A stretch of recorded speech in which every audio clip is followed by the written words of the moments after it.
नमस्कार प्यारे दोस्तों, आपका बहुत बहुत स्वागत है हमारे सेशन में। और आज के इस सेशन में हम स्पोर्ट्स मैनेजमेंट के बारे में डिटेल से चर्चा करेंगे और इसके साथ साथ ही टूर्नामेंट को भी डिटेल से समझेंगे। तो आइए शुरू करते हैं दोस्तों। खेल आयोजनों का प्रबंध यानी दोस्तों स्पोर्ट्स ऑर्गेनाइजेशन एंड मैनेजमेंट किस प्रकार होता है, इसके बारे में आइए शुरू करते हैं और चर्चा करते हैं। प्रबंधन क्या है? प्रबंधन दोस्तों एक गतिशील प्रक्रिया होती है और जिसमें विभिन्न क्रियाएं व गतिशील गतिविधि होती हैं। खेल कूद के क्षेत्र में प्रबंधन अत्यंत महत्वपूर्ण होता है, क्योंकि दोस्तों खेल प्रबंधन खेल इवेंट्स में पूर्ण सफलता को सुनिश्चित करता है। इसके बाद हम देखते हैं खेल आयोजनों में प्रबंधन खेलों के विकास, सामान्य नियोजन संबंधी गतिविधियां करता है। सभी प्रासंगिक संसाधनों, प्रक्रियाओं और कार्यों का आयोजन करता है तथा संचार कौशल और समन्वय करता है। विभिन्न खेल आयोजनों में प्रबंधन कार्यक्रम में सभी गतिविधियों या क्रियाओं के सुचारू प्रवाह को सुनिश्चित करता है। दोस्तों ये तो हो गए हमारे प्रबंधन के अर्थ। अब हम देखते हैं दोस्तों खेल प्रबंधन की परिभाषाएं क्या कहती हैं। तो खेल प्रबंधन दोस्तों मैकफार्लैंड क्या कहते हैं? प्रबंधन वह प्रक्रिया है जिसके द्वारा प्रबंधक व्यवस्थित, समन्वित और सहकारी मानव प्रयासों के माध्यम से उद्देश्यपूर्ण आयोजनों का निर्माण और निर्देशन, रख रखाव व संचालन करते हैं। इसके बाद हम देखते हैं जॉर्ज एवं टेरी। जॉर्ज एवं टेरी की परिभाषा के द्वारा समझते हैं दोस्तों। जॉर्ज व टेरी प्रबंधन लोगों और संसाधनों के उद्देश्य के उपयोग के उद्देश्यों को निर्धारित करने और पूरा करने के लिए योजना बनाने, व्यवस्थित करने, वास्तविक बनाने और नियंत्रित करने की प्रक्रिया है। इसके बाद लूथर गुलिक क्या कहते हैं?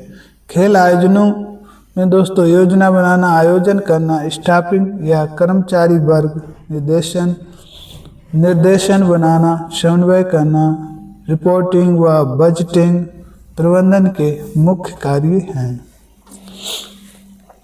इसके बाद टेरी क्या कहते हैं? टेरी कहते हैं दोस्तों प्रबंधन के 4 मूल कार्य होते हैं: योजना बनाना और आयोजन करना, स्टाफिंग करना और निर्देशन करना, यानी POSD पोस्ट। ठीक है। और इसके बाद खेल आयोजनों यानी प्रबंधन का महत्वपूर्ण उद्देश्य क्या होता है, इसके बारे में आइए चर्चा करें। तो देखते हैं दोस्तों खेल आयोजनों के प्रबंधन के कार्य योजना बनाना, आयोजन करना, स्टाफिंग या कर्मचारी वर्ग निर्देशन करना, नियंत्रण करना शामिल होता है। विभिन्न समितियां व उनकी जिम्मेदारियां पूर्व या बाद में, ठीक है, यानी जिस समय आप प्रबंधन कर रहे हैं तो विभिन्न समितियां व उनकी जिम्मेदारियां आप कैसे संभाल पा रहे हैं, पहले और बाद में। इसके बाद पिक्चर कैसे तैयार करना है, नॉकआउट व सीडिंग व लीग, साइकिल, स्टेयरकेस तथा टेबलर विधियों का। इसके बाद इंट्राम्यूरल व एक्स्ट्राम्यूरल का अर्थ व इसका महत्व पता हो। नंबर 5 सामुदायिक खेल उद्देश्य, लाभ व सामुदायिक खेल कार्यक्रम को करवाना। अब हम बात करते हैं खेल आयोजन के प्रबंधन के कार्य। योजना बनाना, उसके साथ साथ ही खेल आयोजन इवेंट में प्रबंधन का मुख्य कार्य योजना बनाना या नियोजन करना होता है। प्लानिंग क्या है दोस्तों? प्लानिंग के बारे में समझते हैं।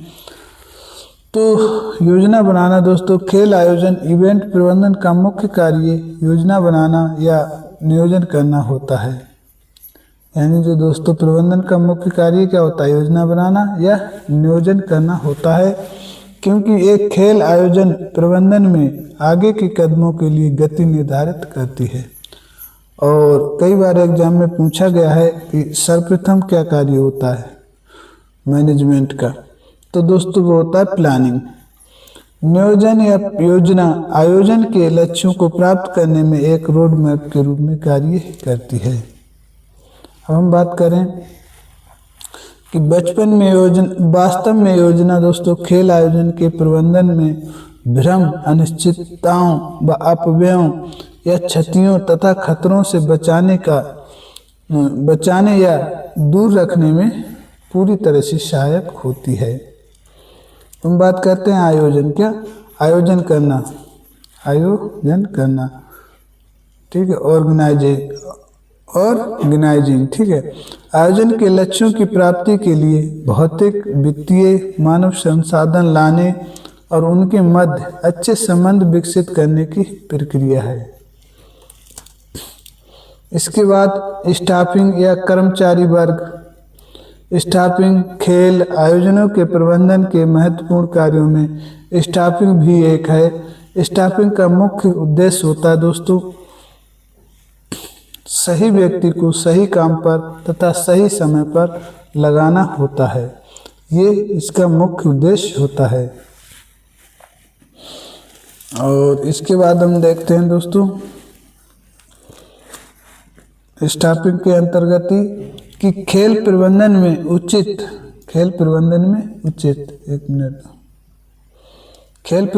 उचित स्टाफ के लिए प्रबंधक व प्रशिक्षकों, रेफरी, एम्पायर्स, ग्राउंडमैन, स्कोरर्स और अन्य वर्करों का चयन उनके कौशलों व योग्यताओं के अनुसार किया जाना चाहिए।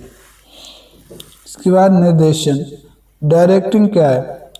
डायरेक्टिंग क्या है दोस्तों? निर्देशन या डायरेक्टिंग प्रबंधन कार्य का हृदय होता है। हृदय कहा जाता है दोस्तों, इसको याद रखना है। निर्देशन तात्पर्य सभी व्यक्तियों, अधिकारियों को संगठनात्मक लक्ष्यों की प्राप्ति के लिए निर्देश देने, प्रेरित करने और मार्गदर्शन करने, परामर्श करने और अभिप्रेरणा, मोटिवेशन देने और नेतृत्व करने की प्रक्रिया है। डायरेक्टिंग क्या है दोस्तों?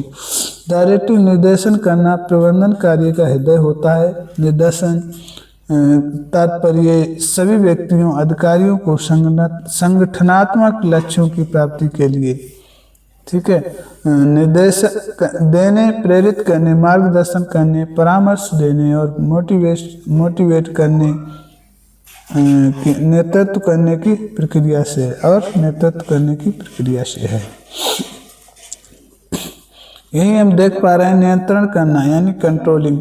खेल प्रबंधन के एक कार्य के रूप में नियंत्रण में वे गतिविधियां शामिल हैं दोस्तों। नियंत्रण या आयोजन के लक्ष्य को नियंत्रण या आयोजन को प्राप्त करने के लक्ष्य में सहायता करता है।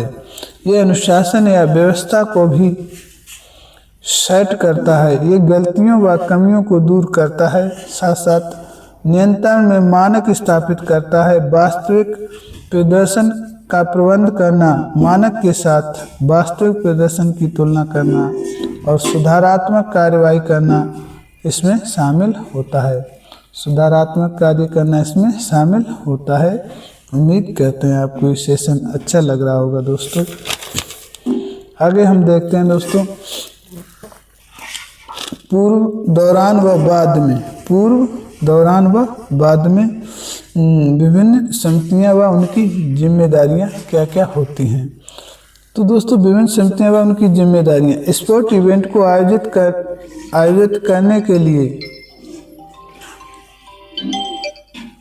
करने के लिए विभिन्न समितियों का गठन करना ताकि प्रतियोगिताओं, टूर्नामेंट का जो संघ है दोस्तों, संचालन सुव्यवस्थित तथा सरल रूप से किया जा सके। इसके बाद इसके लिए एक प्रबंधन समिति होती है जिसमें प्राय संबंधित विद्यालय की शिक्षण संस्थान से एक प्रतिनिधित्व शामिल होता है और ये प्रबंधन समिति प्रतियोगिता की सफलता की पूर्ण जिम्मेदारी लेती है और ये समिति अन्य समितियों का गठन या निर्माण भी करती है। अन्य समिति के शिखर पर प्रशासनिक निदेशक होता है और जिसके नीचे कार्यकारी समिति अन्य कर्तव्यों को निभाती है। खेल स्पोर्ट्स इवेंट्स आयोजन समिति कार्यकारी समिति के नीचे क्या करती है, कार्य करती है। और इसके साथ साथ ही हम देख लेते हैं ये फ्लो चार्ट कैसे बनता है दोस्तों। सर्वप्रथम देखते हैं कि प्रशासनिक निदेशक सबसे ऊपर होता है और उसके नीचे दोस्तों ये सारी समितियां क्रम बाय क्रम होती हैं। सबसे पहले प्रचार समिति, आवास समिति, खान पान समिति, स्वागत समिति, सजावट व समारोह समिति, इसके साथ यातायात समिति, खेल मैदान व उपकरण समिति, मनोरंजन व रिफ्रेशमेंट समिति, एंट्री व कार्यक्रम समिति और इसके साथ साथ ही ऑफिशियल समिति, उद्घोषक समिति, प्राथमिक चिकित्सा समिति और वित्त धन समिति। इतनी दोस्तों कम से कम ये सारी समितियां मिलकर किसी आयोजन को क्या करते हैं, संपन्न कराने में महत्वपूर्ण योगदान देती हैं। इस प्रकार दोस्तों हमने संघ आयोजन प्रबंधन के बारे में डिटेल से समझा। अब हम समझते हैं जब टूर्नामेंट शुरू हो जाते हैं तो टूर्नामेंट से पूर्व, दौरान और बाद में इनकी जिम्मेदारियां क्या होती हैं और क्या क्या उत्तरदायित्व उन्हें निभाना होता है। तो आइए देखते हैं टूर्नामेंट से पूर्व की जिम्मेदारियां, उत्तरदायित्व, टूर्नामेंट के दौरान, टूर्नामेंट के बाद। सर्वप्रथम हम देखेंगे दोस्तों टूर्नामेंट से पूर्व यानी आयोजन करने से पहले, टूर्नामेंट शुरू होने से पहले किस किस जिम्मेदारियों को ध्यान में रखना है। सर्वप्रथम अधिकारी के साथ बजट तैयार करना होता है। क्या अधिकारी के साथ हमें सर्वप्रथम बजट को तैयार करना होता है। इसके बाद कार्यक्रम का शेड्यूल, दिन, तारीख को निश्चित करना होता है।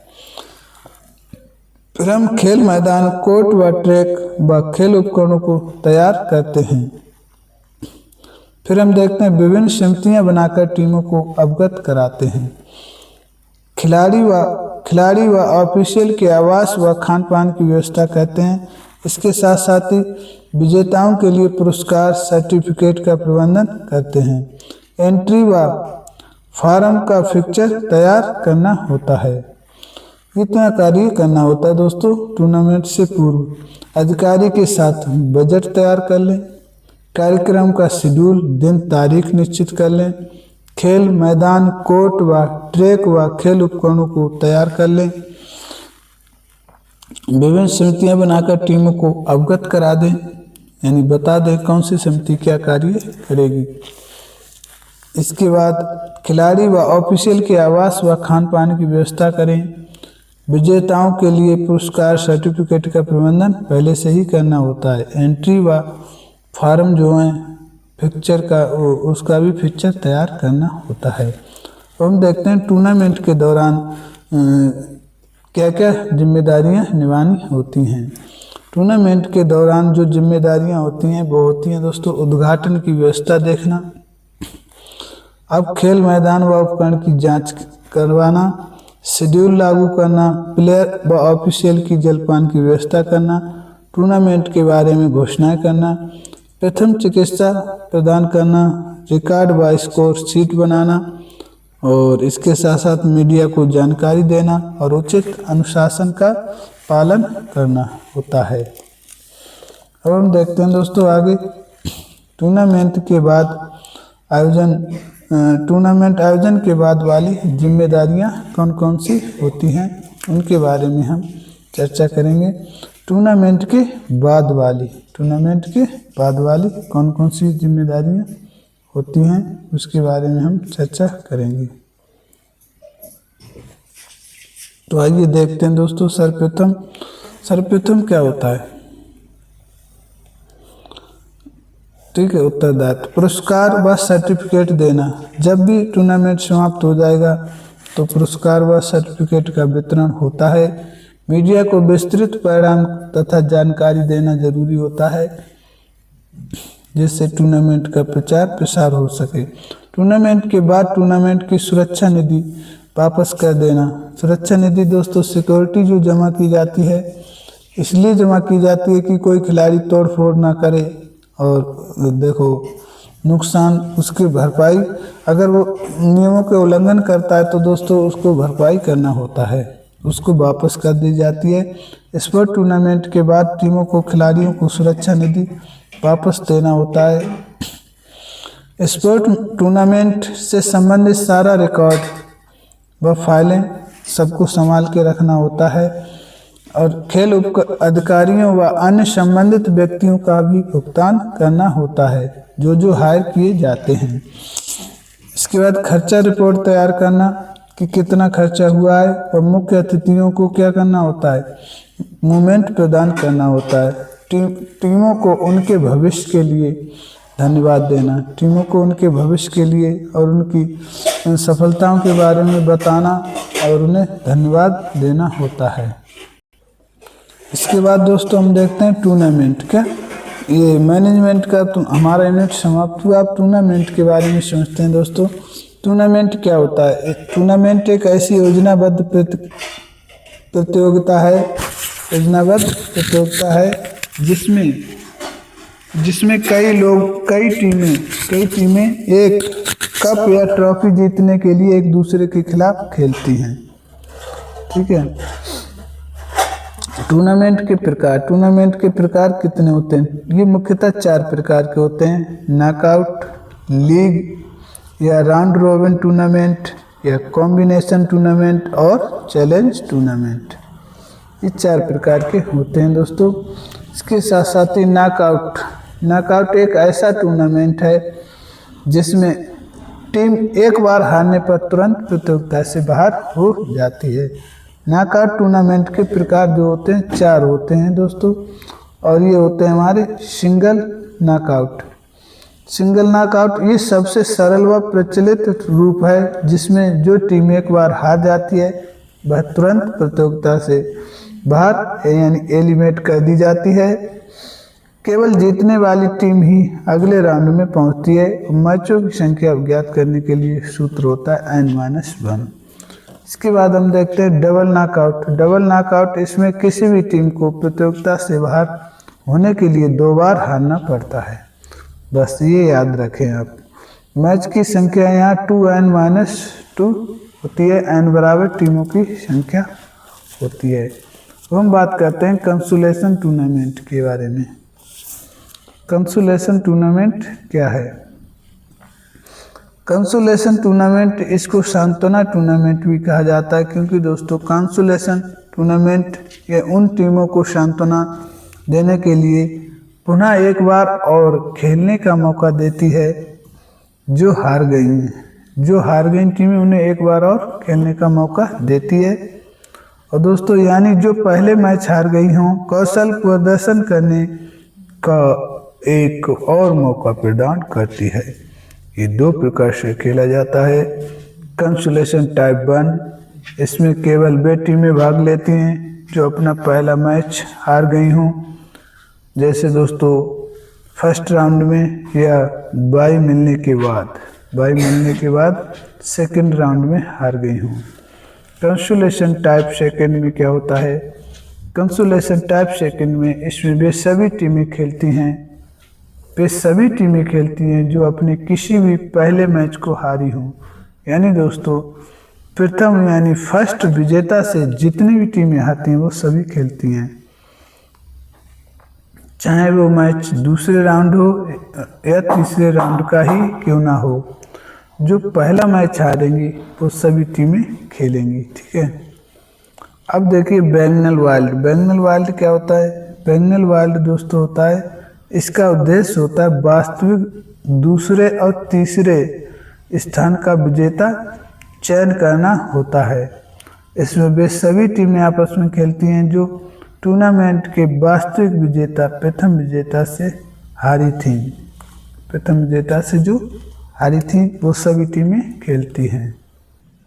अब हम देखते हैं लीग टूर्नामेंट। क्या लीग टूर्नामेंट? लीग टूर्नामेंट वह प्रतियोगिता है जिसमें भाग लेने वाली प्रत्येक टीम को दूसरी सभी टीमों के साथ मैच खेलने का अवसर मिलता है, और चाहे वह मैच जीते या हारे। इसे राउंड रॉबिन टूर्नामेंट के नाम से भी जाना जाता है।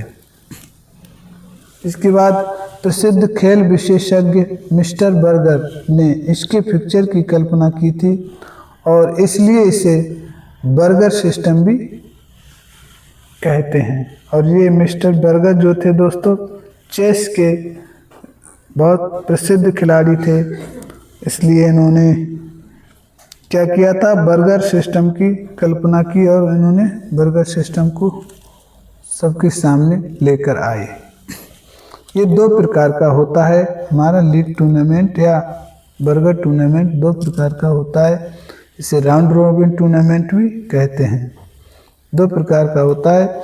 सिंगल लीग टूर्नामेंट, यह प्रत्येक टीम यहाँ दोस्तों प्रत्येक टीम दूसरी टीम से एक बार अवश्य खेलती है, यानी एक बार अवश्य खेलती है। जैसे सिंगल लीग टूर्नामेंट है तो एक ही बार खेलेगी, लेकिन एक दूसरी टीम से जरूर खेलेगी। सूत्र इसका होता है n इंटू n माइनस 1 और अपॉन 2, और n बराबर यहाँ कुल टीमें होती हैं। डबल लीग टूर्नामेंट में प्रत्येक टीम दूसरी टीम से दो बार खेलती है। सूत्र होता है n इंटू n माइनस, ठीक है, यहाँ दो बार खेलती है। और लीग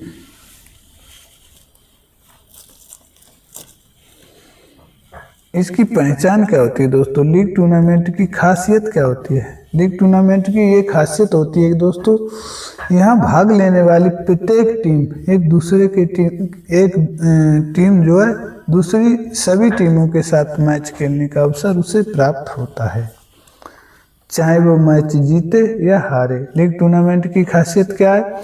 लीग टूर्नामेंट की खासियत होती है दोस्तों कि यहाँ प्रत्येक टीम को अन्य टीमों के साथ खेलने का मौका मिलता है, चाहे वो टूर्नामेंट को हारे चाहे जीते। ओके दोस्तों, इसे राउंड रॉबिन टूर्नामेंट कहा जाता है। अब हम देखते हैं अंकों की गणना, यानी जब मैच खेले जाएंगे तो अंकों की गणना करने के लिए सूत्र कौन कौन से यूज किए जाते हैं। अब कनेडियन में दोस्तों जीते तो 2 अंक मिलते हैं, हारे तो कुछ नहीं मिलता।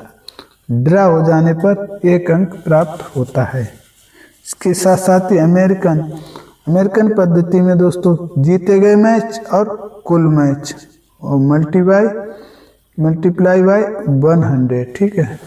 अब ब्रिटिश में दोस्तों, ब्रिटिश में जो अंग्रेजी पद्धति है दोस्तों, प्राप्त अंक और कुल अंक, ये क्या करते हैं, ये इनको चाहिए प्राप्त अंक कितने करें, कुल अंक कितने, मल्टीप्लाई बाय 100, ठीक है।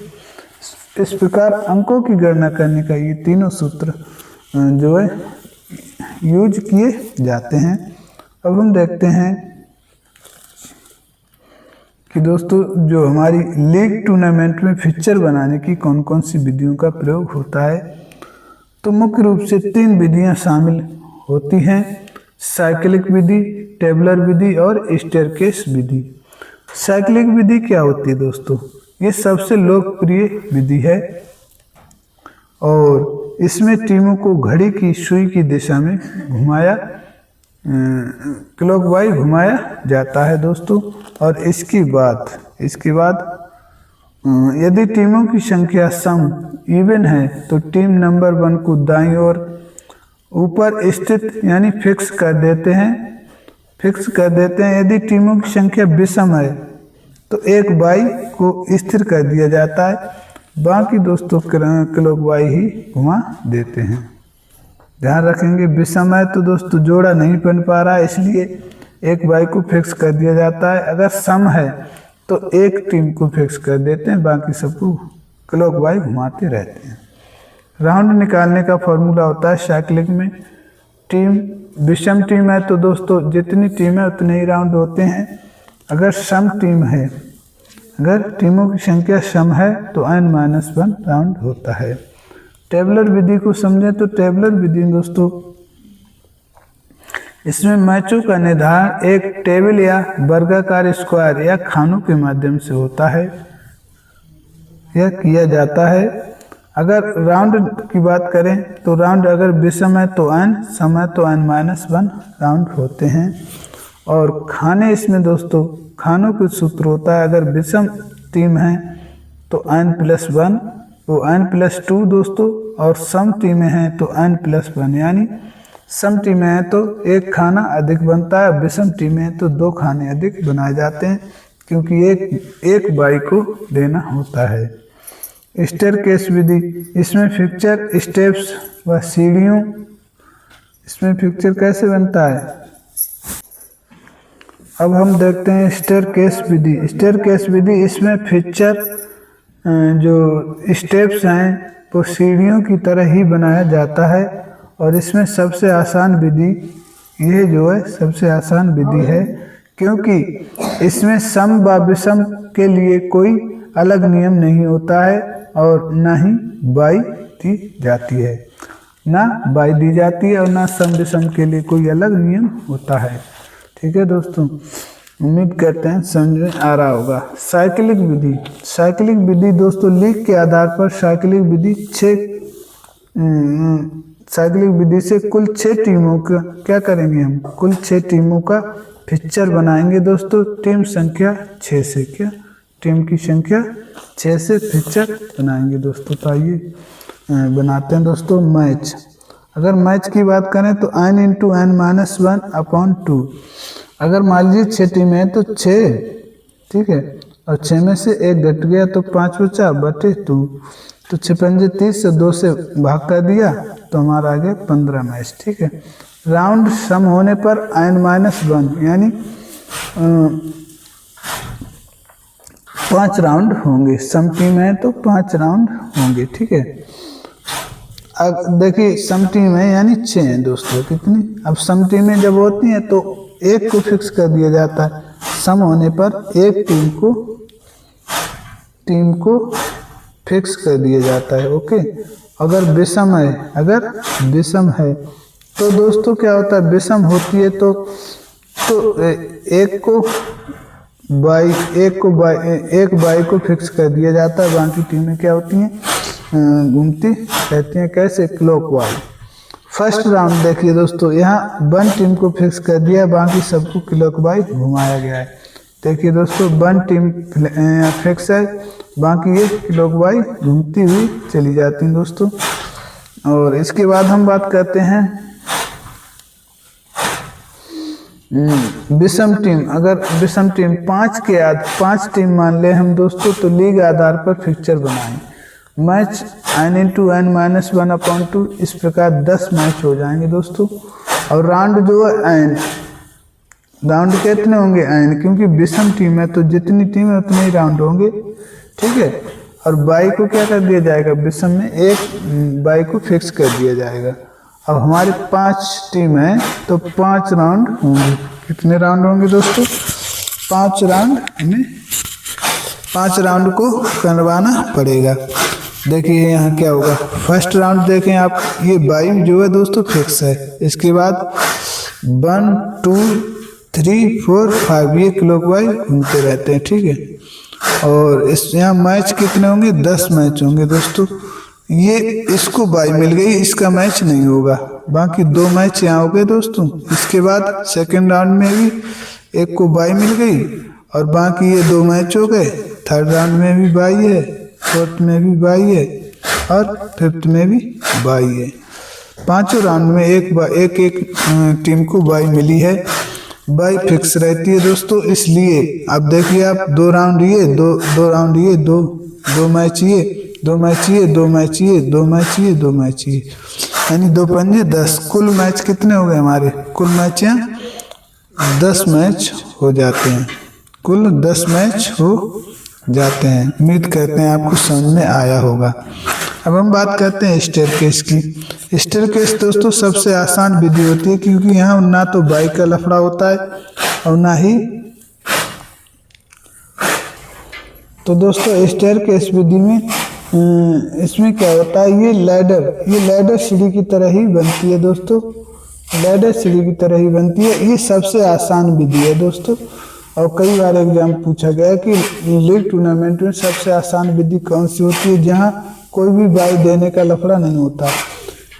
यहाँ कोई बाई नहीं दी जाती है तथा टीमों की संख्या सम या विषम संख्या होने पर भी कोई समस्या नहीं होती दोस्तों। लीग के आधार पर स्टेयरकेस विधि के अनुसार 9 टीमों का पिक्चर यहाँ बनाकर आपको दिखाया गया है, इसे आप समझें। देखिए दोस्तों, यहाँ एक टीम को सभी टीमों के साथ मैच खेलना होता है। एक को 2 से, एक को 3 से। यहाँ कुल टीमें दोस्तों कितनी है, 9। तो ये हमारी कुल टीमें जो है 9, तो 9 बार एक जो है 9 बार मैच खेलेगी, 9 बार मैच खेलेगी। देखिए 1 2 से, 3 से, 4 से, 5 से, 6 से, 7 से, 8 से, 9 से। ठीक है, ठीक है। और इसके बाद दो एक का हो गया दोस्तों, अब 2 खेलेगी सबके साथ, 2 का एक के साथ हो चुका है। ठीक है, अब 2 बाकी सबके साथ खेलेगी, 2 3 के साथ, 4 के साथ, 5 के साथ, 6 के साथ, 7 का, 8 के साथ, 9 के साथ। इसके बाद फिर दोस्तों 2 का 3 के साथ हो चुका है, तो 3 जो 2 के साथ नहीं खेलेगी, अब 3 4 के साथ खेलेगी, 3 4 5 6 7 8 9। इसी प्रकार क्रम से दोस्तों खेलते हुए चले जाते हैं। ठीक है, अब हम बात करते हैं दोस्तों इसमें मैच कैसे निकाले जाते हैं, मैच कैसे निकाले जाते हैं। ठीक है, 1 मिनट दोस्तों।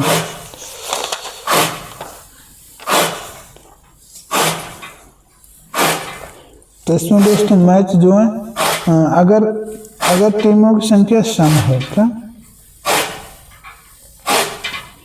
अगर टीमों की संख्या सम है तो दोस्तों हम बीच वाले टीम को पकड़ के राउंड निकाल लेते हैं एकदम ऐसे सीधे। ठीक है, अगर विषम है, ठीक है, अगर विषम है तो दोस्तों सर्वप्रथम हम बीच वाले को छोड़कर इधर वाली टीम को क्या करते हैं, यहाँ से लिखना शुरू करते हैं। ठीक है, हम बात करते हैं टेबलर विधि की। क्या टेबलर विधि की, टेबलर विधि क्या है दोस्तों, इस विधि को ग्राफ विधि भी कहते हैं, क्योंकि दोस्तों यहाँ ग्राफ बनाया जाता है। क्या ग्राफ विधि भी कहते हैं, क्योंकि ग्राफ बनाया जाता है। n बराबर टीमों की संख्या, n+1 बराबर 6 + 1 यानी 7। यदि टीमों की संख्या सम हो तो खाने बनाए जाते हैं दोस्तों, n+1। सम है तो एक खाना अधिक बनता है। यदि टीमों की संख्या विषम हो तो 2 खाने और बनते हैं, क्योंकि भैया एक को बाई दी जाती है, अब वैसे एक खाना तो ज़्यादा बनता ही है। ठीक है, विषम होने पर एक को बाई दी जाती है। वर्गों में संख्याएं लिखने की विधि, सर्वप्रथम टीमों के नाम जैसे A B C D आदि को लंबवत यानी दोस्तों वर्टिकल तथा हॉरिजॉन्टल यानी क्षैतिजीय रूप से दाएं व बाएं की ओर वर्गों में लिखे जाते हैं। यदि टीमों की संख्या विषम हो तो अंतिम कॉलम में दोनों की तरफ बाई लिखा जाता है, दोनों तरफ बाई लिखा जाता है दोस्तों। इसके बाद हम उसका पिक्चर बना लेते हैं। उसको समझने के लिए आप इधर ध्यान से देख सकते हैं।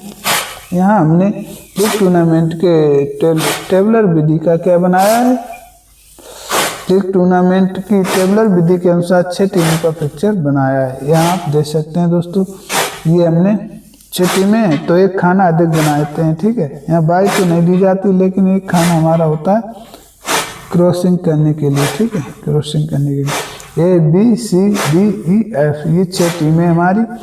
और इसमें लिखते कैसे हैं दोस्तों, इसमें लिखते हैं सर्वप्रथम दोस्तों शुरू करते हैं फर्स्ट खाने से 1 2 3 4 5। ठीक है, यहाँ फर्स्ट राउंड में,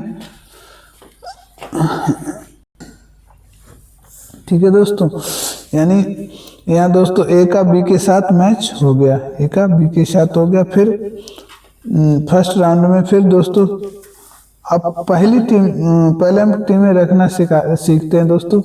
फिर हमने 5 तक रख लिया, फिर ये देखिए दोस्तों, 2 के सामने 2 को नहीं रखेंगे, 3 से शुरू करेंगे, 3 4 5, ठीक है।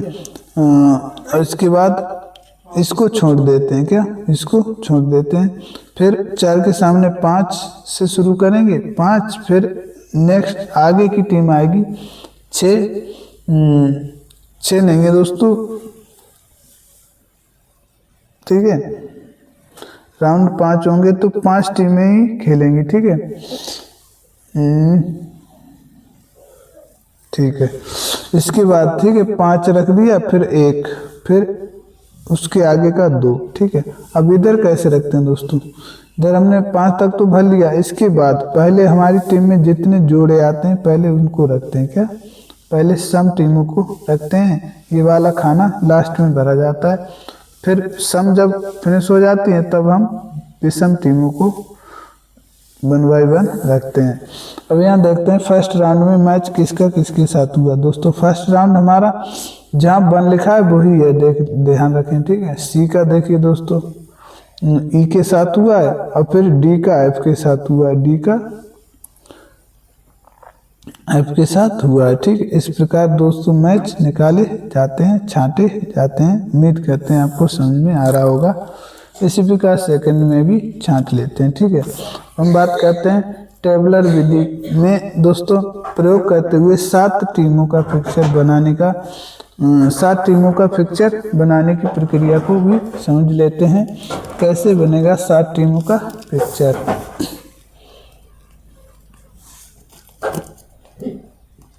देखिए दोस्तों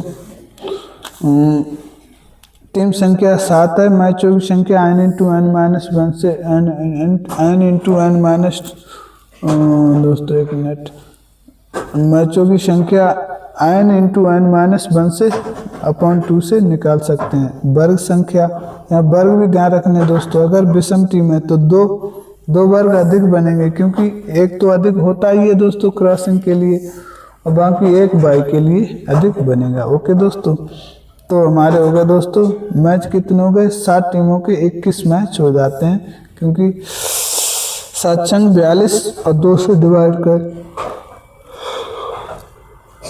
इस प्रकार देखिए दोस्तों टीम कैसे रखेंगे, A B C D E F G, ठीक है। जी यानी 7 टीमें, 7 टीमें हमने क्या किया, रख लिया है, क्या 7 टीमों को क्या कर लिया, रख लिया दोस्तों। अब 1 बाई दे देंगे, क्योंकि यहाँ एक विषम टीम है, क्या विषम टीम है। वो विषम टीमों की संख्या कैसी है, विषम है दोस्तों, क्या इसलिए एक टीम को 1 बाई दे देंगे दोस्तों। फिर हम ये क्रॉसिंग करेंगे, क्रॉसिंग के बाद फिर इधर भी 1 बाई लिख देंगे, ठीक है। अब हम टीमों को रखेंगे। पहले राउंड में पहली बार जो लाइन है इसमें दोस्तों सारी टीम्स रख लेंगे, 1 2 3 4 5 6 7, ठीक है। यहाँ 7 को बाई मिल गया है, एक मिनट, यहाँ दोस्तों क्या हुआ, यहाँ 7 को बाई मिल गया। इसके बाद दूसरी बात 2 के आगे 2 नहीं रखेंगे, 3 रखेंगे, 3 4 5 6 7, इसको खाली छोड़ देंगे। अभी इसको खाली छोड़ देंगे। फिर 4 के आगे 5 6 7 1, फिर आगे 7 1 2, फिर 2 3, फिर 4। अब इधर का खाना भरेंगे दोस्तों, तो इधर सर्वप्रथम हम लिखेंगे समटी में, क्या फिर अगला खाना भरेंगे दोस्तों, तो इधर लिखेंगे हम पहले विषम, फिर बाद में हम लिखेंगे हमारी टीमों के अंदर अंतर्गत जितनी भी विषम टीमें आती हैं वो उठाकर यहाँ रख देते हैं, ठीक है दोस्तों। और इसमें मैच छांटना तो हमने आपको बता ही दिया है। एक बार फर्स्ट का मैच छांट कर भी देख लीजिए, ए का 1 के साथ, ए का 1 के साथ, ठीक है। तो ए का बी के साथ दोस्तों, ए का बी के साथ, और फिर दूसरा फर्स्ट राउंड में फिर देखिए दोस्तों जहाँ 1 बना है वहीं होगा हमारा मैच, क्या सी का जी के साथ, सी का जी के साथ, फिर डी, फिर देखेंगे दोस्तों डी का एफ के साथ, फिर ई का दोस्तों हुआ है जाके ई को बाई मिल गई दोस्तों, यहाँ बाई भी लिखनी है, ठीक है। इस प्रकार मैच छांट सकते हैं, ठीक है। उम्मीद करते हैं आपको समझ में आ रहा होगा। अगर अच्छा लगता है दोस्तों तो प्लीज़ वीडियो को लाइक करें। अब हम बात करते हैं दोस्तों कॉम्बिनेशन टूर्नामेंट की। क्या कॉम्बिनेशन टूर्नामेंट की? तो कॉम्बिनेशन टूर्नामेंट क्या होता है दोस्तों? ये हमारा तीसरा टूर्नामेंट है। जब किसी प्रतियोगिता में भाग लेने वाली टीमों की संख्या बहुत अधिक होती है तो वहाँ कॉम्बिनेशन टूर्नामेंट का उपयोग किया जाता है। इसमें टूर्नामेंट की शुरुआती चरण में अंतिम चरण में दो दो अलग अलग प्रकार के टूर्नामेंट, जैसे शुरुआती से लेकर और अंतिम चरण तक दो अलग अलग प्रकार के टूर्नामेंट जैसे नॉकआउट और लीग को मिलाकर आयोजित किया जाता है दोस्तों। परिभाषा: कॉम्बिनेशन टूर्नामेंट वह प्रतियोगिता प्रणाली है जिसमें टीमों को पहले विभिन्न समूह या जोन के विजेताओं के बीच दोस्तों अंतिम फैसला करने के लिए एक अलग आधार पर मैच कराए जाते हैं। ठीक है। कॉम्बिनेशन टूर्नामेंट के प्रकार। कॉम्बिनेशन टूर्नामेंट दोस्तों 4 प्रकार का होता है। ठीक है। तो इसमें सर्वप्रथम देखते हैं नॉकआउट। क्या नॉकआउट टूर्नामेंट दोस्तों? नॉकआउट कम नॉकआउट, ये दोस्तों पूरा नाम है। 2 टूर्नामेंट इसमें एक ही बार में होते हैं। ठीक है। इसमें सभी टीमों को 4 जोनों में बांट दिया जाता है और प्रत्येक जोन में मैच नॉकआउट के आधार पर होते हैं। चारों जोन के विजेता आपस में फिर से नॉकआउट आधार पर मैच खेलकर फाइनल के लिए दोस्तों निकलते हैं। जैसे कि नाम है इसका नॉकआउट कम नॉकआउट, पहले नॉकआउट हो गया फिर विजेता निकल आए, फिर विजेता नॉकआउट, फिर जितने विजेता हैं वो फिर नॉकआउट खेलेंगे। ठीक है। तब एक विजेता निकाला जाता है। प्रयोग: जब टीमें बहुत अधिक हों और समय बहुत कम हो दोस्तों तब ये विधि का प्रयोग किया जाता है। ध्यान रखें दोस्तों। कॉम्बिनेशन यानी बड़ी संख्याओं में, कॉम्बिनेशन का मतलब ये होता है, मान लीजिए दोस्तों कॉम्बिनेशन यानी संयोजन, और एक कॉम्बिनेशन बना है ज़्यादा टीमों से, और ज़्यादा टीमें जब होंगी तो होगा कॉम्बिनेशन टूर्नामेंट। इसके बाद हम देखते हैं लीग टूर्नामेंट। लीग में दोस्तों क्या होगा? सभी टीमों को जोन में बांटकर और प्रत्येक जोन में लीग के आधार पर मैच कराए जाते हैं दोस्तों। यहाँ जोन में बांट दिया जाता है। जैसे दोस्तों ये देखिए आप, ए जोन, पी जोन, सी जोन, डी जोन, और इसी प्रकार जोन से खेल के टीमें बाहर निकलती हैं। ठीक है। प्रत्येक जोन के लीग के आधार पर मैच कराए जाते हैं। प्रत्येक जोन की विजेता टीम अगले चरण में पहुंचती है। अगले चरण यानी इंटर जोन में भी चारों विजेता टीम आपस में लीग आधार पर ही मैच खेलती हैं। इसलिए इसका नाम होता है लीग। ठीक है। प्रयोग: जब सर्वश्रेष्ठ टीम का चुनाव करना हो और समय पर्याप्त हो। जब समय अधिक हो दोस्तों तो सर्वश्रेष्ठ टीम का चुनाव करने के लिए लीग मैच कराया जाता है। इसके बाद हम बात करते हैं दोस्तों नॉकआउट कम लीग। तो शुरुआती दौर यानी जोनल स्तर में टीमों को नॉकआउट के आधार पर खिलाया जाता है और प्रत्येक जोन की टीम जो विजेता होती है वो अगले दौर में जाती है, और अगले दौर में ये विजेता टीम जो है आपस में लीग आधार पर मैच खेलते हैं दोस्तों। यहाँ हर विधि में दो प्रकार के मैच होते हैं। ठीक है।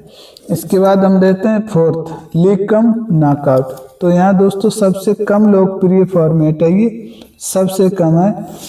जैसे IPL या विश्व कप, इसी में ही ये खेला जाता है। यहाँ पहले टीम अपने ग्रुप जोन में दोस्तों लीग के आधार पर खेलती है। फिर क्या होता है, फिर ग्रुप की टॉप टीमें अगले दौर में पहुंचती हैं और उनके बीच फिर नॉकआउट टूर्नामेंट हो जाता है। सेमीफाइनल या फाइनल मैच होते हैं इसमें। ठीक है। इस प्रकार हमने कॉम्बिनेशन टूर्नामेंट को दोस्तों, फिक्चर तो नहीं बना, फिक्चर जो है दोस्तों अब पीछे बता दिए गए हैं और आगे भी बताए जाएंगे। बाकी कॉम्बिनेशन टूर्नामेंट को हमने समझ लिया है। कॉम्बिनेशन टूर्नामेंट हमेशा जोनल या ग्रुप के स्तर पर आधारित होता है दोस्तों। कम शब्द का अर्थ होता है साथ, और जैसे आउट के साथ लीग। कम का मतलब क्या होता है? साथ। क्या? और ये प्रतियोगिता के समय और खर्च कम करने और बड़ी संख्या में टीमों को व्यवस्थित करने की प्रक्रिया होती है, और वो प्रक्रिया होती है हमारी कॉम्बिनेशन टूर्नामेंट। अब हम दोस्तों देखते हैं चैलेंज टूर्नामेंट। ये हमारी टूर्नामेंट का दोस्तों 4th प्रकार है, नालिको चैलेंज। ठीक है, नॉकआउट, लीग और कॉम्बिनेशन के बाद चैलेंज टूर्नामेंट। ये दोस्तों चैलेंज टूर्नामेंट के बारे में आइए समझते हैं। तो जैसा कि आप जानते हैं ये टूर्नामेंट मुख्य रूप से व्यक्तिगत खेलों जैसे बैडमिंटन, टेनिस, कुश्ती। अगर एग्जाम में पूछा जाए कौन सा टूर्नामेंट व्यक्तिगत खेलों के लिए यूज किया जाता है, तो वो होता है हमारा दोस्तों चैलेंज टूर्नामेंट। व्यक्तिगत खेलों के लिए जैसे बैडमिंटन, टेनिस, कुश्ती के लिए आयोजित किया जाता है, जहां खिलाड़ी अपनी रैंकिंग सुधारने के लिए एक दूसरे को क्या करते हैं? एक दूसरे को चुनौती देते हैं।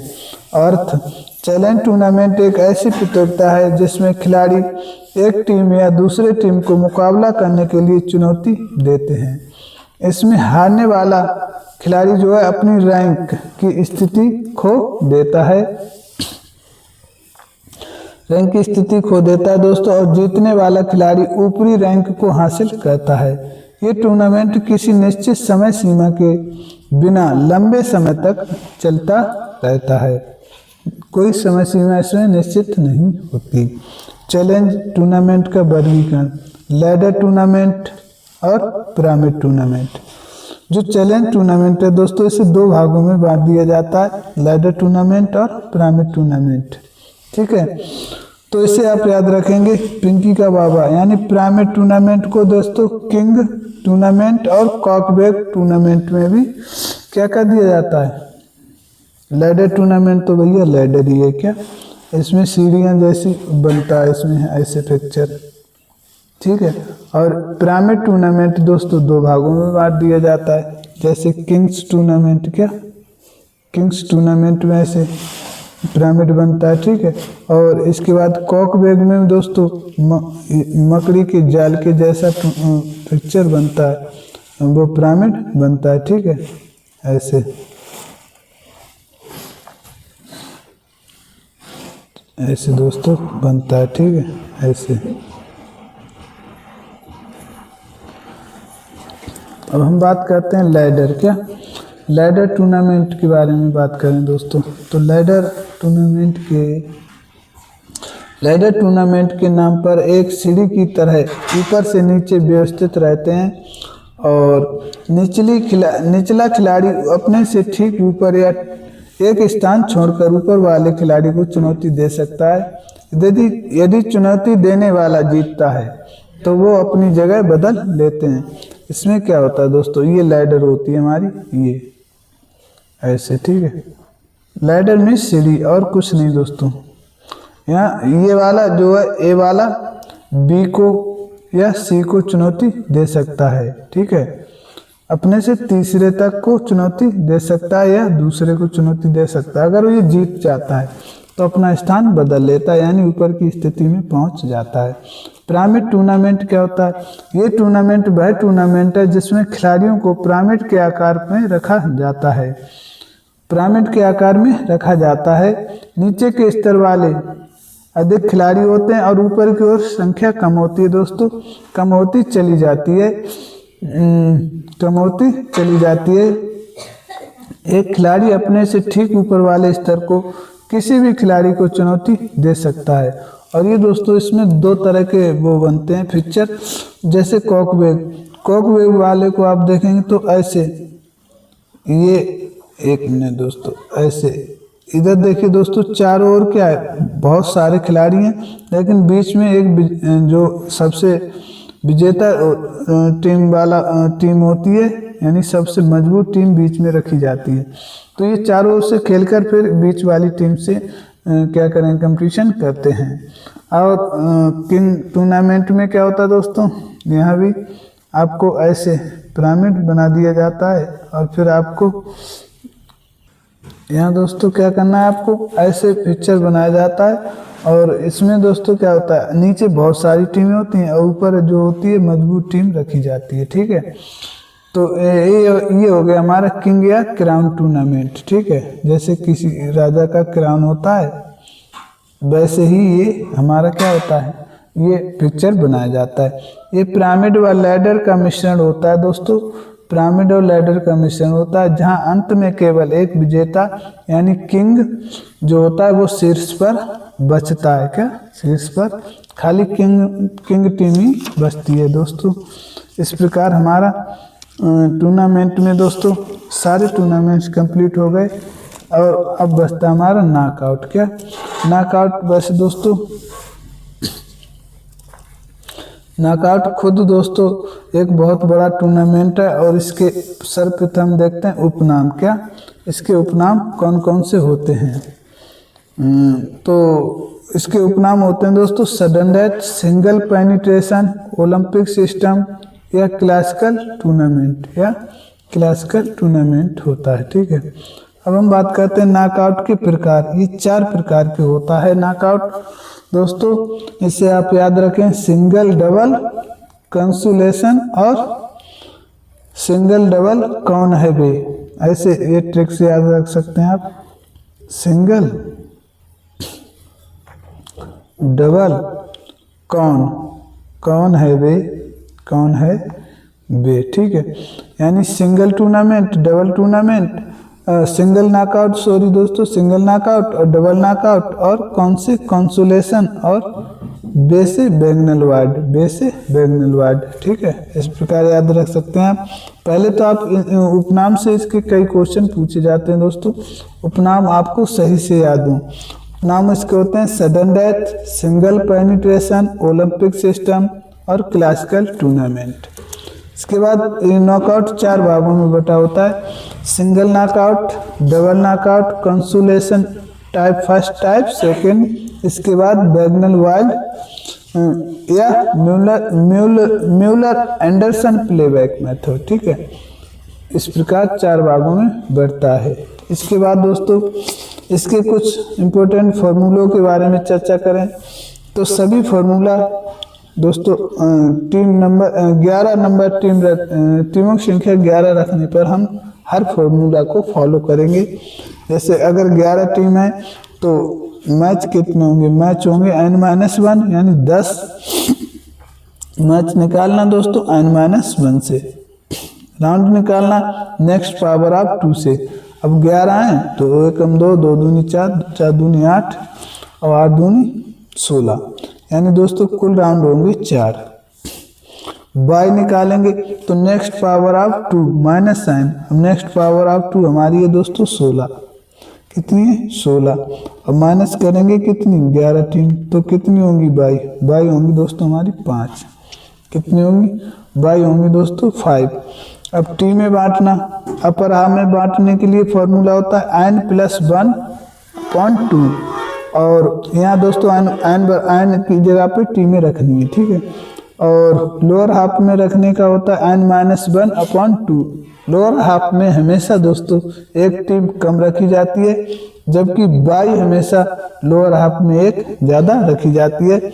इस कंसेप्ट को आप क्या करेंगे आप याद रखेंगे। ठीक है, बाई हमेशा नीचे एक ज़्यादा रखी जाती है। बाई रखने का दोस्तों अपर हाफ में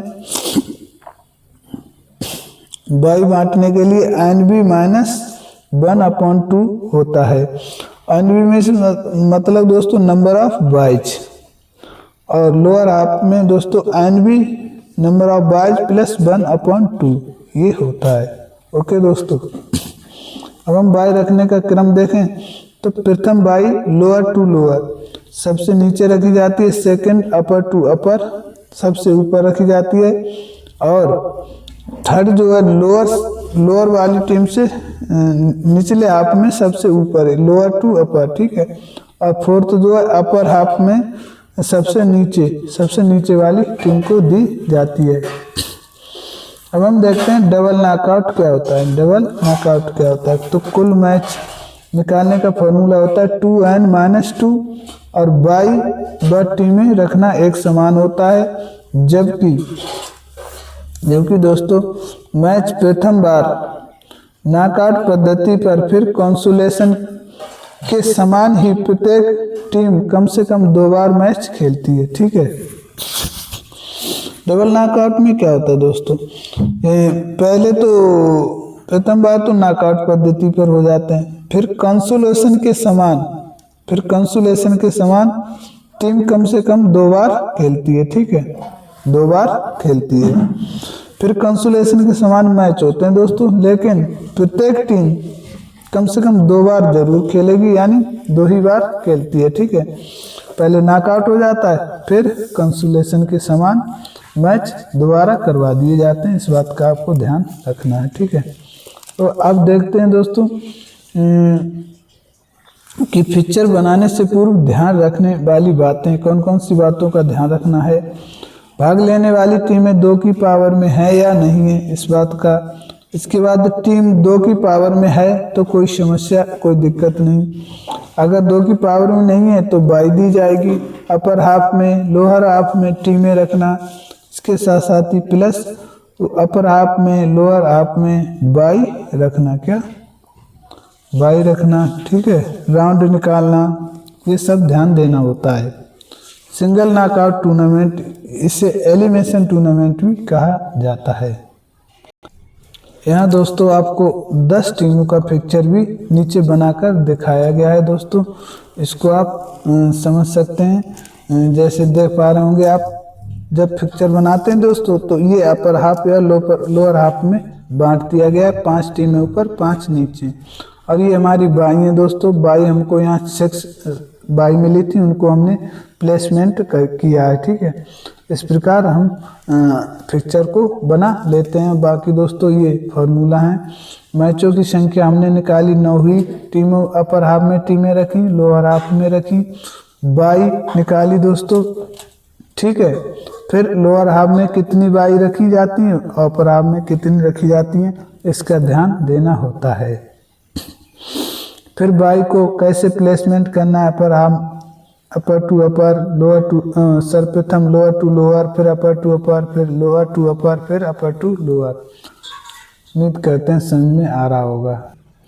फिर हम दोस्तों देखते हैं पिक्चर को क्वार्टर में बांटना। क्वार्टर में बांटने की आवश्यकता कब पड़ती है, जब टीमों की संख्या 16 या 16 से अधिक हो दोस्तों, तब टीम को क्वार्टर में बांटकर मैच कराना अच्छा माना जाता है। Picture of knockout in quarter, यहाँ दोस्तों ये क्वार्टर हमारे, अगर 24 टीमें हैं तो दोस्तों चारों क्वार्टर में 6-6 टीमें आ जाती हैं। अगर 25 टीमें तो शेष टीम जो पहले 6-6 टीमें चारों में रख देंगे और जो एक्स्ट्रा टीम है वो फर्स्ट क्वार्टर में आ जाएगी। अगर मान लीजिए 26 टीमें तो दोस्तों 6-6 टीमें सभी में रखे चारों क्वार्टर में, जो एक्स्ट्रा टीमें तो वो फर्स्ट क्वार्टर में पहली टीम एक्स्ट्रा और दूसरी एक्स्ट्रा दोस्तों थर्ड क्वार्टर में रखी जाएगी। इस बात का आपको विशेष ध्यान रखना है। फिर 27 टीमें अगर हों तो 3 टीमें एक्स्ट्रा होती हैं, तो फर्स्ट टीम जो एक्स्ट्रा होती है वो फर्स्ट क्वार्टर में और सेकंड एक्स्ट्रा को हमें रखना है थर्ड में, और जो थर्ड एक्स्ट्रा होती है वो सेकंड क्वार्टर में रखी जाती है। इस बात का आप बहुत ध्यान रखें। और जो चौथी जो एक्स्ट्रा होती है, चौथी एक्स्ट्रा नहीं होगी दोस्तों, क्योंकि चौथी एक्स्ट्रा होने से पहले वो अगले एक नंबर बढ़ के चारों में बढ़ जाएगी। इस प्रकार अतिरिक्त टीमें फर्स्ट, सेकंड, थर्ड, फोर्थ इस प्रकार रखेंगे। ठीक है दोस्तों, उम्मीद करते हैं आपको समझ में आ रहा होगा। अब हम देखते हैं अगर क्वार्टर में बाई कैसे बांटें, बाई कैसे रखेंगे दोस्तों।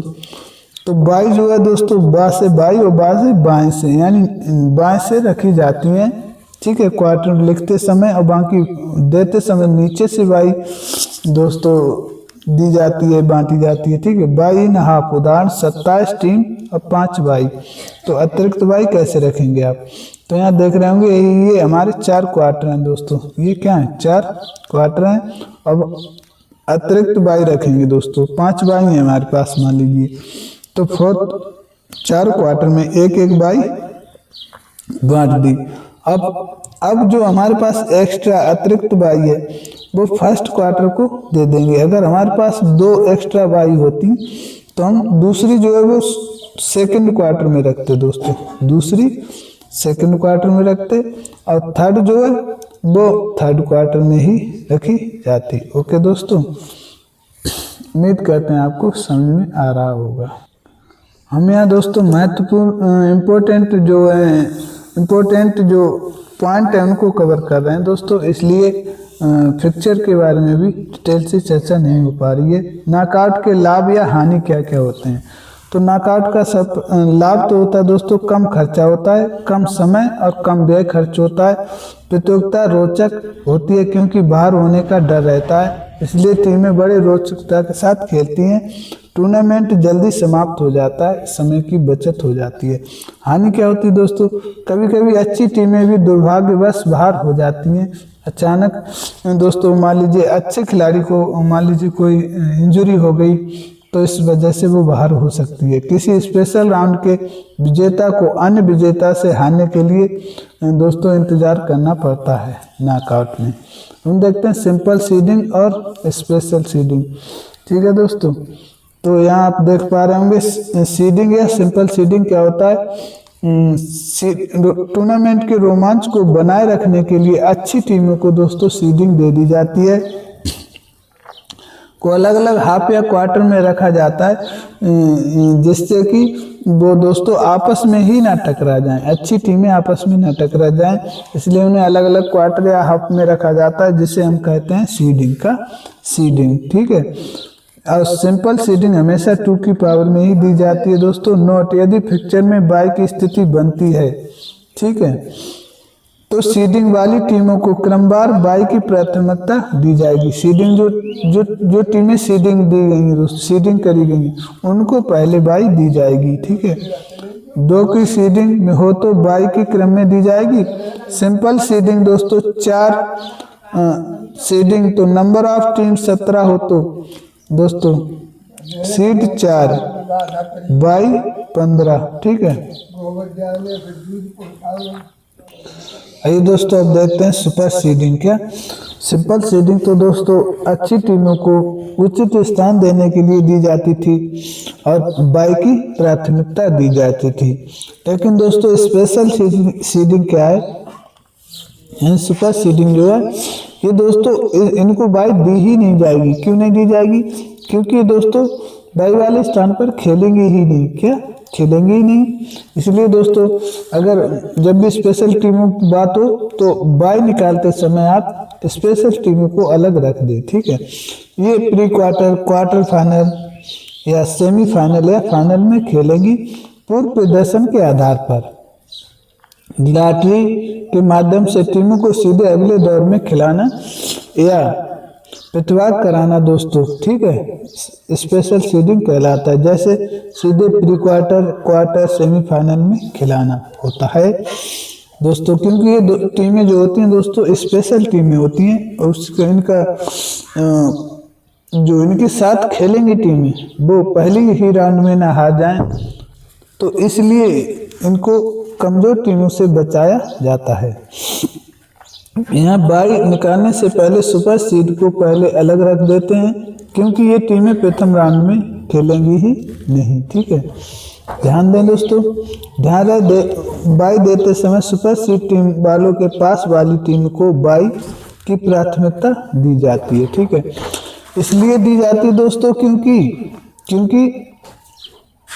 कमजोर टीम उसके पास में जो टीम है वो ये ना समझे कि हमारा अच्छी टीम के साथ क्या मैच हो गया। ठीक है, सुपर सीड हमेशा 2 की पावर में ही दी जाएगी और सुपर सीड टीम को बाई की तरह लॉटरी पद्धति पर अलग अलग रखेंगे। ठीक है, अब हम बात करते हैं सुपर सीड को कहाँ प्री क्वार्टर, क्वार्टर, सेमीफाइनल या फाइनल में कहाँ खिलाना है, उसी आधार पर फिक्चर बनाए जाते हैं।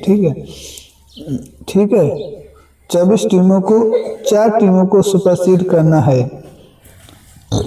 और कहाँ खिलाना है दोस्तों? क्वार्टर फाइनल में खिलाना है। तो क्या करेंगे आप?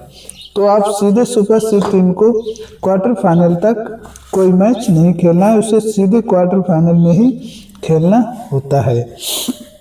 यहाँ आप देख पा रहे होंगे कुल 32, यहाँ 24 टीमें दोस्तों, और 22 कैसे निकालेंगे, 32 में से -20 12 22 हो जाती है। 4 टीमों को सुपरसीड करना है यहाँ, तो 24 टीमें, तो दोस्तों 24 में से 4 पहले ही हटा दिया जाता है, और 22 जो रखी जाती है 22 निकाली जाएगी दोस्तों, वो निकाली जाएगी 20 के आधार पे, क्या 20 के आधार पे 22 निकाली जाएगी। उम्मीद करते हैं आपको समझ में आ रहा होगा। आइए दोस्तों अब हम देखते हैं नॉकआउट टूर्नामेंट का दूसरा प्रकार दोस्तों कंसोलेशन टूर्नामेंट। ठीक है, कंसोलेशन टूर्नामेंट जो है दोस्तों 2 प्रकार का होता है, कंसोलेशन टाइप 1 और कंसोलेशन टाइप 2। आज के बाद है दोस्तों कंसोलेशन टाइप 1 और 2 में कोई आपको कंफ्यूजन नहीं होगा, ये हमारा प्रोमिस है। तो हम सर्वप्रथम देखते हैं कंसोलेशन टाइप 1। तो इस टूर्नामेंट में वे टीमें भाग लेती हैं जो नॉकआउट के पहले दौर में हार जाती हैं। कंसोलेशन टाइप 1 जो होता है दोस्तों, कंसोलेशन का मतलब होता है कि हर टीम को कम से कम 2 बार खिलाना जरूरी होता है। हारी हुई टीम को 2 बार खिलाने का अवसर प्रदान करना होता है। तो इस प्रकार इस टूर्नामेंट कंसोलेशन टाइप 1 में दोस्तों इस टूर्नामेंट में वे टीमें भाग लेती हैं जो नॉकआउट के पहले दौर में हार जाती हैं।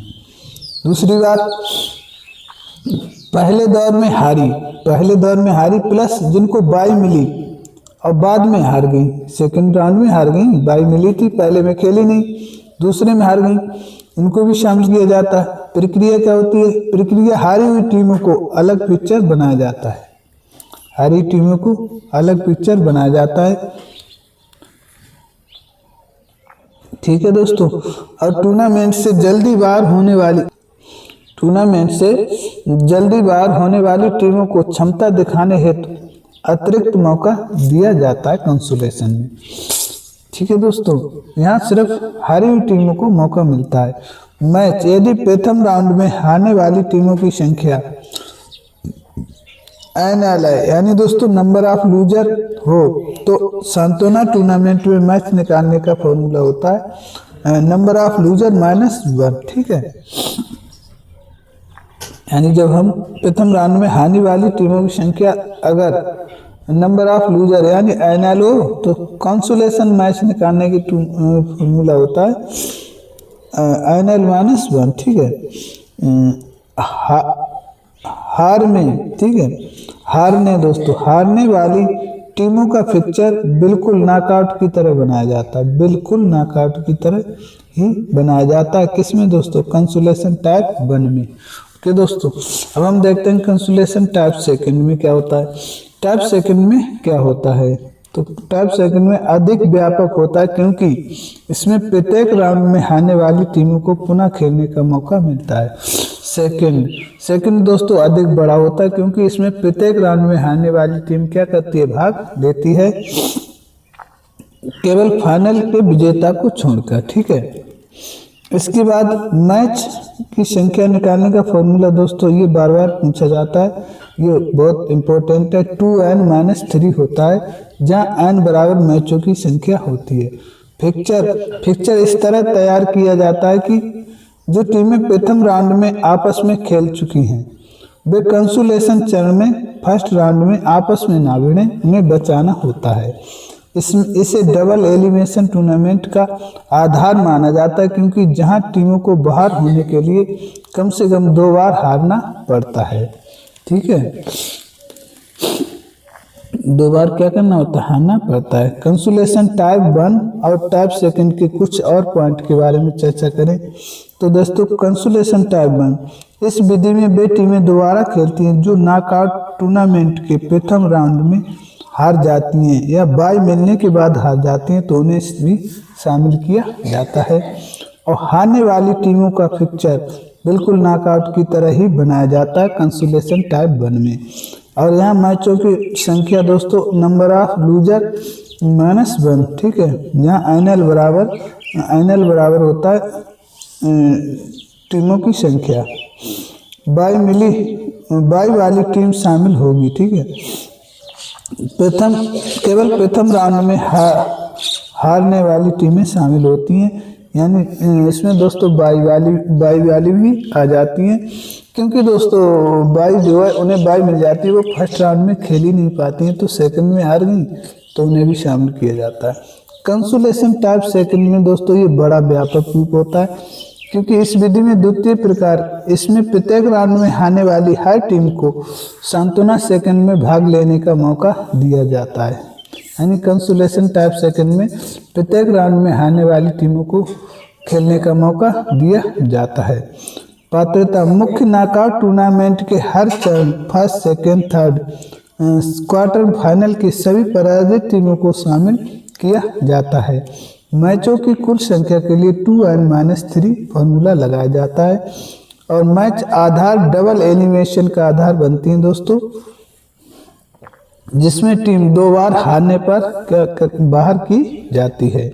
चैंपियंस का निर्णय दोस्तों मुख्य विजेता और कंसोलेशन विजेता के बीच मैच से भी हो सकता है। ठीक है, चैंपियंस का निर्णय कैसे होगा? मुख्य विजेता और कंसोलेशन विजेता के बीच मैच करा के चैंपियंस का निर्णय होगा। प्रत्येक राउंड में हारी टीमें इसमें शामिल की जाती हैं। स्टेप बाय स्टेप सभी टीमें खेलती हैं दोस्तों। प्रथम राउंड का विजेता सेकंड राउंड से में हारी टीमों से इस प्रकार यह प्रक्रिया चलती रहती है। देखिए दोस्तों, प्रथम राउंड का विजेता खेलेगा भैया सेकंड राउंड की हारी हुई टीमों से, फिर सेकंड राउंड में हारी हुई टीमों से। ठीक है, सेकंड राउंड का विजेता जो है वो खेलेगा भैया थर्ड राउंड में हारी हुई टीमों से।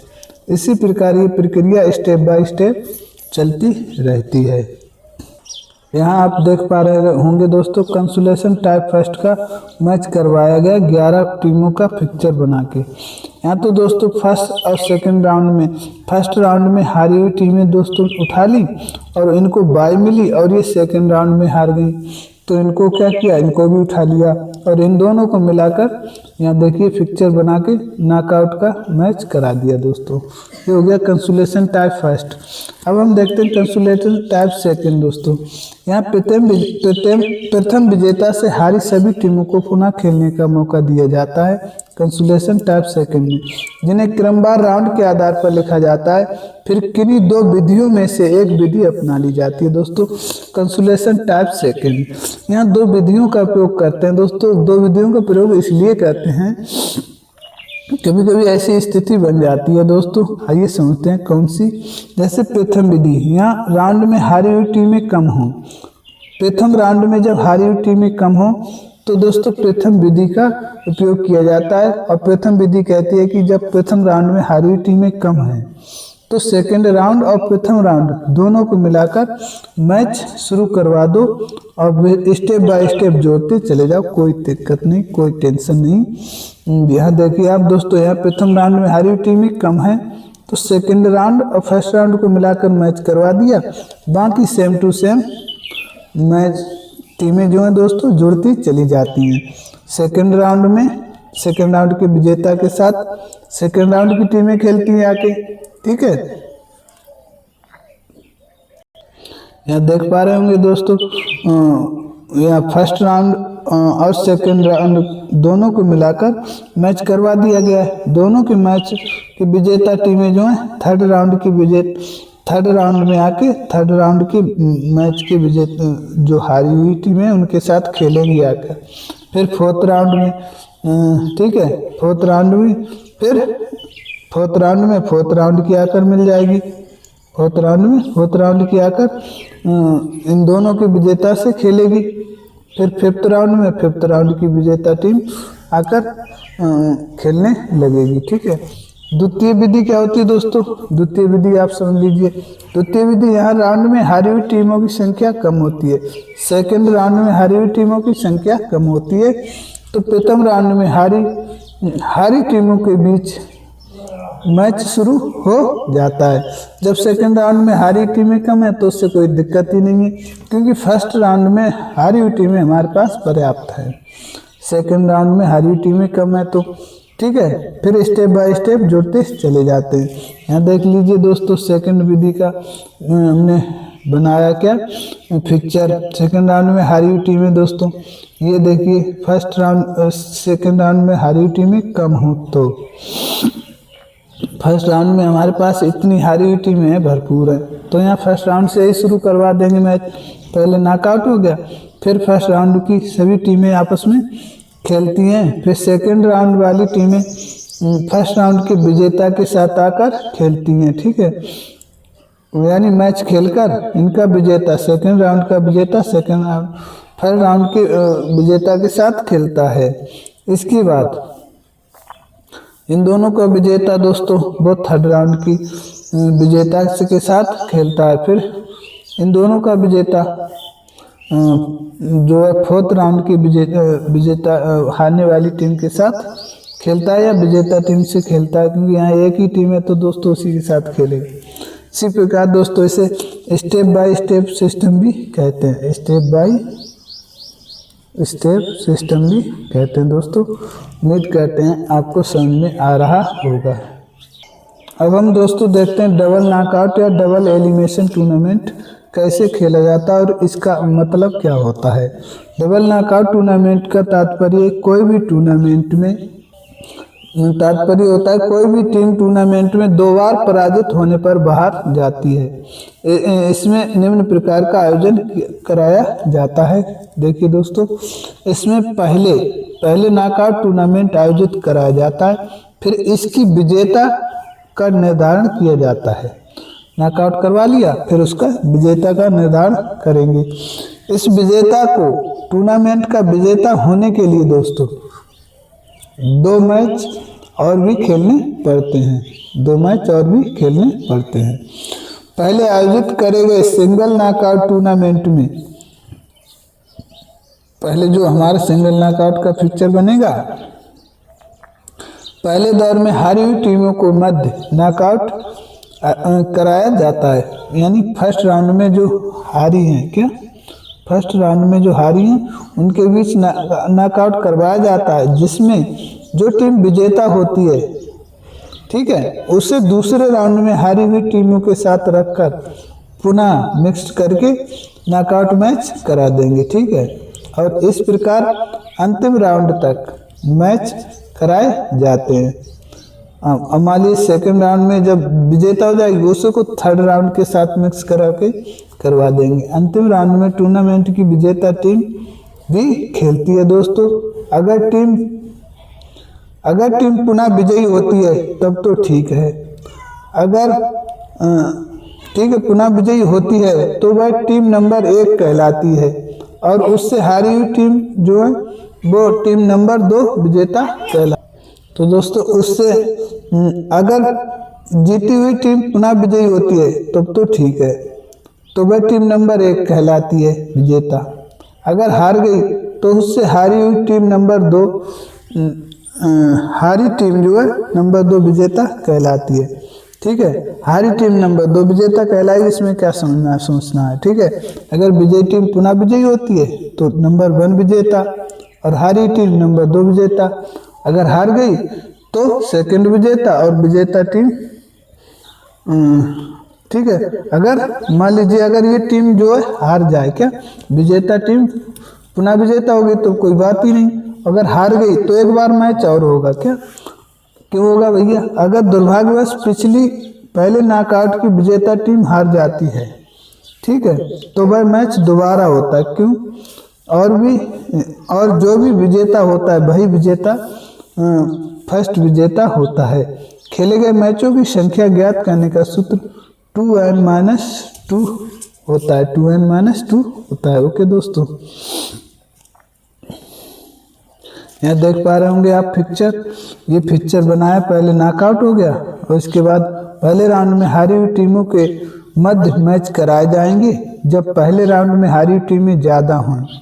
यदि नहीं तो फर्स्ट सेकंड को मिलाकर मैच करा दे जाएंगे, ठीक है। यहाँ देखेंगे आप, ठीक है, फर्स्ट सेकंड राउंड को लास्ट द्वारा फिक्स कर देंगे, ठीक है। फर्स्ट सेकंड को लास्ट द्वारा फिक्स कर देंगे, यानी लॉटरी द्वारा यहाँ देख पा रहे होंगे। अब इन दोनों टीमों के मध्य एक इन्हें रखकर टूर्नामेंट कराया जाएगा उस राउंड तक जब तक कि टीमों की संख्या 2 ना हो जाए तो इन टीमों को लॉटरी द्वारा रखा जाएगा। यहाँ देखिए दोस्तों, यहाँ दोस्तों फर्स्ट सेकंड राउंड की हारी हुई टीमों को मैच करवाया गया है और तब तक करवाया गया जब तक कि टीमें 2 ना हो जाएं। अब क्या होगा, 5 व 11 थर्ड राउंड में हारी हुई टीमों के साथ 5 व 11 का मैच थर्ड राउंड में हारी हुई टीमों के साथ लॉटरी विधि के द्वारा। देखिए दोस्तों, क्योंकि यहाँ दो टीमें इसलिए निकाली क्योंकि अगले राउंड में थर्ड राउंड में 2 टीमें थीं। अब हम बात करते हैं 8 नंबर का विजेता जो है यहाँ निकला, वो अगली 4th राउंड के विजेता हारी हुई टीमों नंबर के साथ खेलेगा, यानी 1 के साथ खेला, यहाँ 1 जीत गई। अब 1 नंबर का विजेता अगले राउंड के साथ खेलेगा, ठीक है, 13 के साथ हो गया 13। अब क्या हुआ दोस्तों, अब टीम 13 विजेता तो मैच समाप्त हो गया। अगर टीम नंबर 13 विजेता हो गई तो मैच समाप्त हो गया, ठीक है। ये जो 1 है ये दोस्तों लास्ट विजेता है किसकी, डबल नॉकआउट की।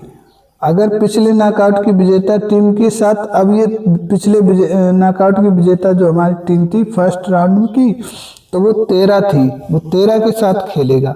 अब क्या होगा, अब टीम 13 विजेता हुई तो मैच समाप्त, क्योंकि पिछली बार ये विजेता फिर विजेता हो गई, क्योंकि 2 बार विजेता, ठीक है। अगर 1 जीता तो पुनः मैच होगा, 1 जीता तो पुनः मैच होगा, क्योंकि दोस्तों ये टीम जो है एक ही बार हारी है, क्या एक बार हारी है, या तो 2 बार हारे या 2 बार विजेता हो जाए।